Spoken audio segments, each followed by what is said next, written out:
আসসালামু আলাইকুম। এই যে আমরা আসছিলাম পুকুর পাড়ের দিকে একটু ঘুরতে, আর এই ছোটোখাটো দুইটা শর্ট বানাইতে। আইসা দেখি এই যে আমাদের ধনেশ্বর রয়ের গাড়ির ইঞ্জিন স্টার্ট হচ্ছে না। তো হুট করে সমস্যা আর কি, একটু পানি খাইছিল মনে হয়, দিয়ে গাড়ি স্টার্ট হচ্ছে না পরে নিজে তো মেকার বুঝে নেই, মেকার সাথে থাকার সুবিধা। এই আমাদের গাড়ি ইঞ্জিনিয়ার সাহেব এই যে খুলে ঘুষাঘুষি শুরু করছে। মানে একবার বুঝেন, যদি একটা মেকার সাথে থাকে আপনি যে কোনোখানেই যান, খালি ফুয়েলের সমস্যা না হলে আপনার কোনো সমস্যা আপনাকে আটকাতে পারবে না।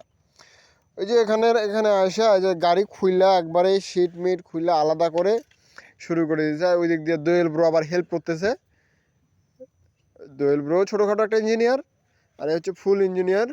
আর ইঞ্জিনিয়ারদের ইঞ্জিনিয়ার হচ্ছে যে পাশে আমাদের রামেশ্বর কাকা, এ হচ্ছে ইঞ্জিনিয়ারদের ইঞ্জিনিয়ার।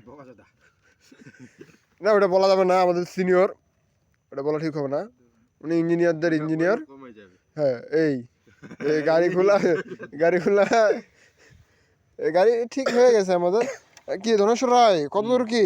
ওকে ওকে কাকা দেন তো, হোয়ান্ডা দেন তো কাকাকে। আলাদা আর আগের মতো কিছু হয় কি কয় সম্বন্ধে।